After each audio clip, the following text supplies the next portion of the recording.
I've urged black professionals to take up the banner and take up the war of redefinition, that as long as we operate within the definitions of Europeans, that we will be subject to their determination of our behavior.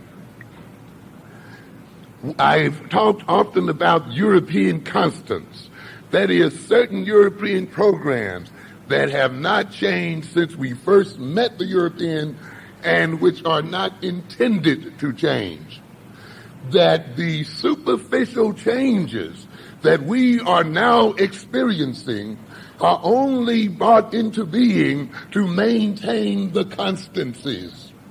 That we must develop the ability to look beyond the superficial changes and see the constancies being maintained by those changes. We are getting ready to elect an African mayor of this city. But beware, this change is still another version of neocolonialism. Its intention is ultimately to put a black face on white power. You must recognize the intention ultimately for the European is not to give up his power. He may even force integration upon his people. He may even elect our people to offices and so forth. Because in the good old neocolonialist fashion, these people elected to offices are a means by which the ultimate economic, political, social, and other controls are maintained. So we must not see these changes as substantial and basic changes. I'm not advising you not to vote and not to put our African into office, but let us not be deceived. During this Black History Month, I often advise our people that while it is good and wonderful and fitting to celebrate our heroes and to celebrate great events in our past, we must also use this time to meditate upon the lessons taught by those events and by those heroes. It will do us very little good to build up a pride as a result of looking at these heroes and as a result of looking at our great accomplishments if we truly do not learn the lessons of those events and accomplishments.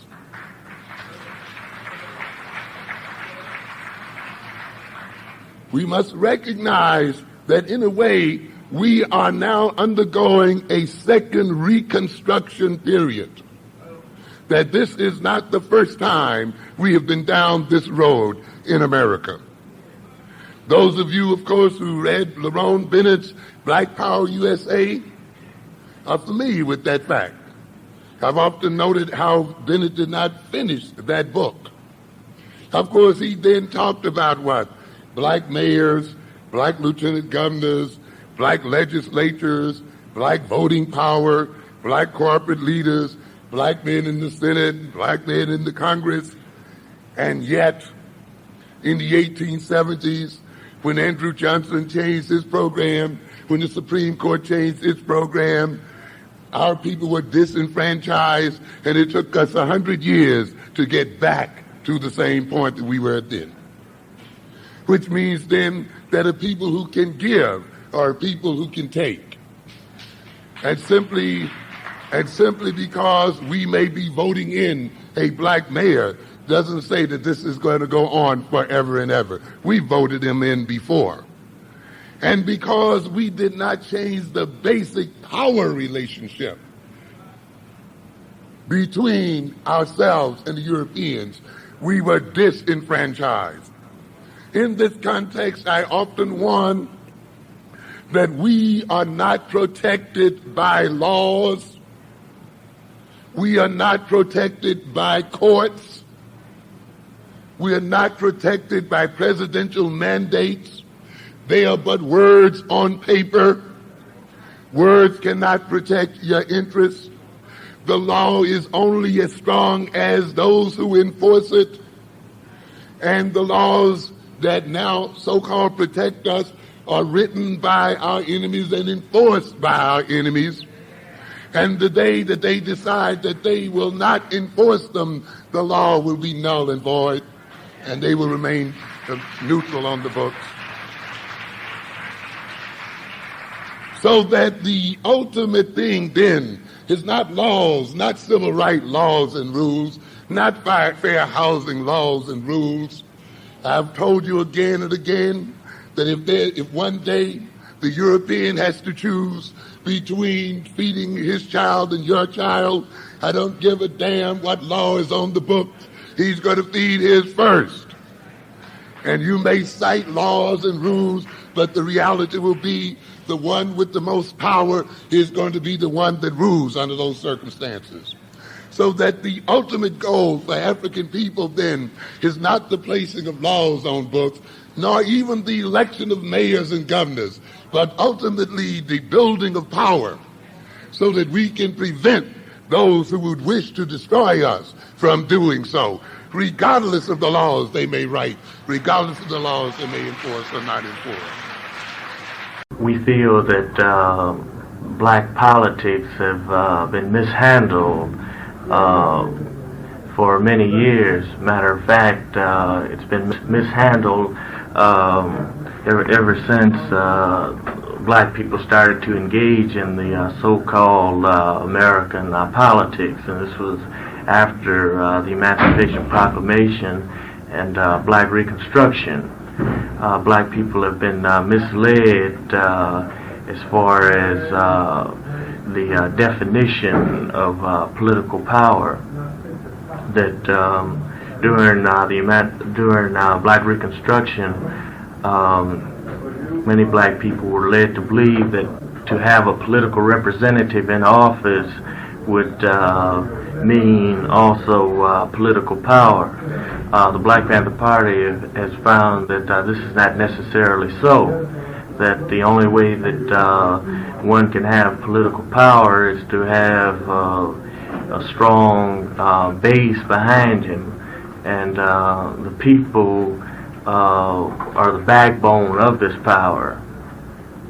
But during black Reconstruction, where we had some black representatives in Congress and representatives from many of the southern states where most black people were, they were engaging in the politics that was actually somewhat absurd because they were representing a people without power.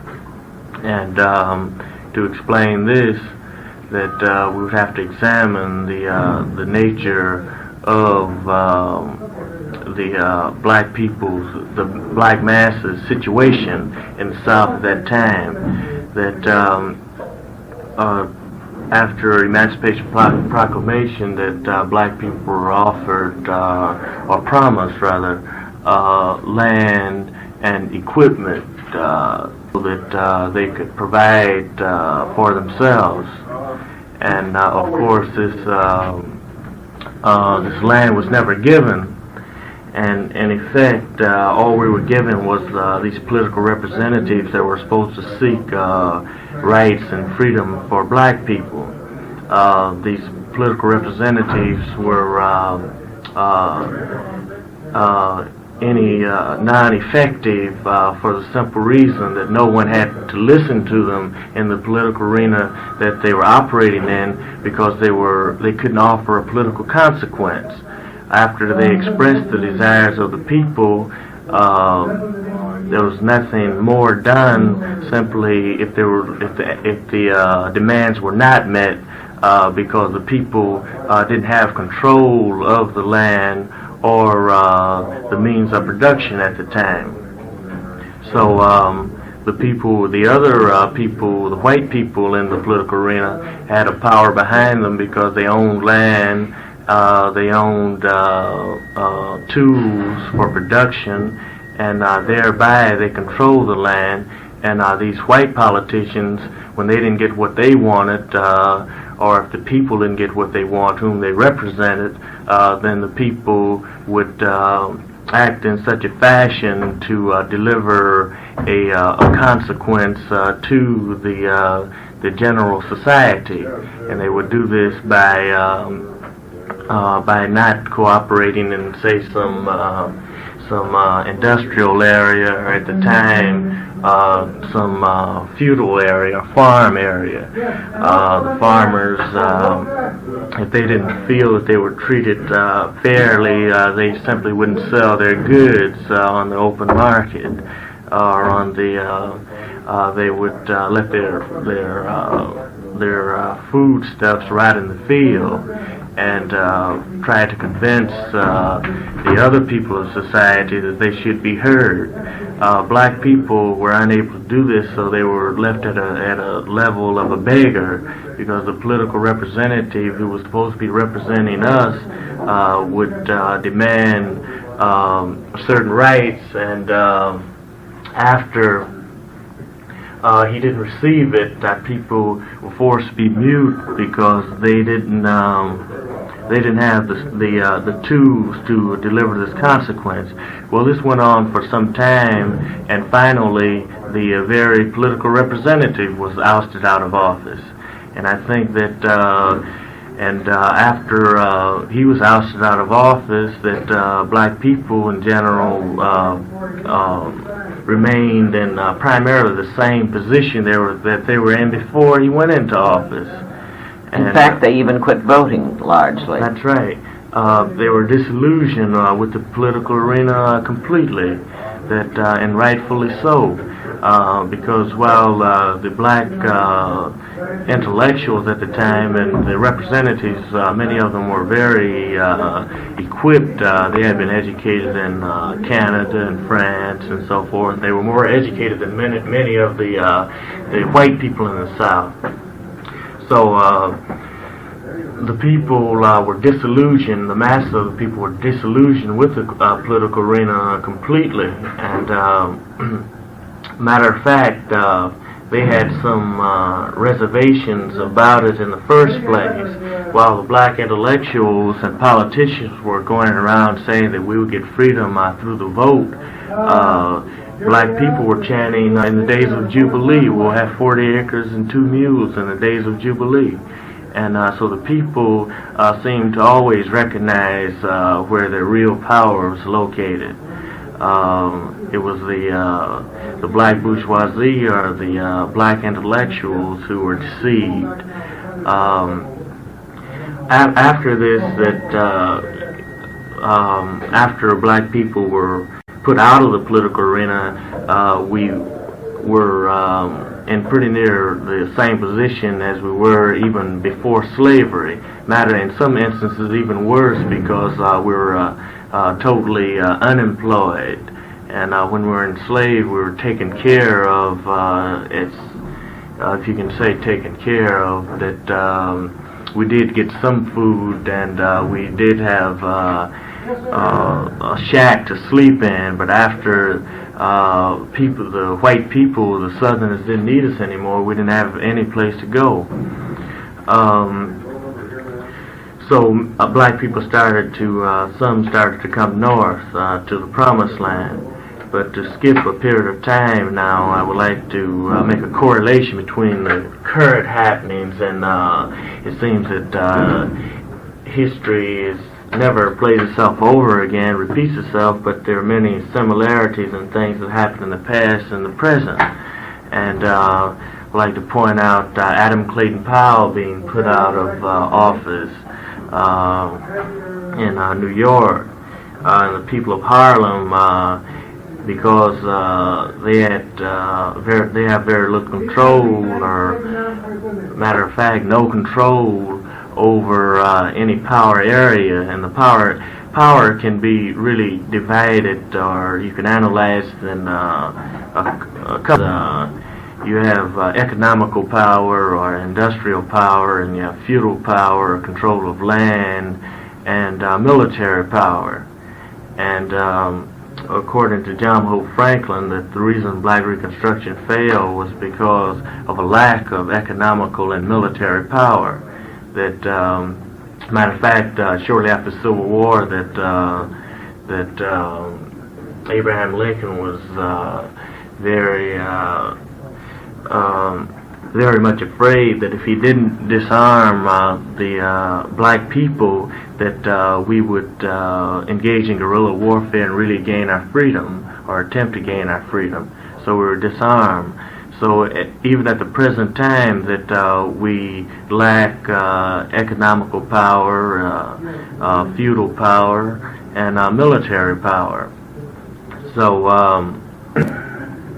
we're left in a position as beggars in the political arena. Even up to this time, that after Adam Clayton Powell was kicked out of Congress, that he was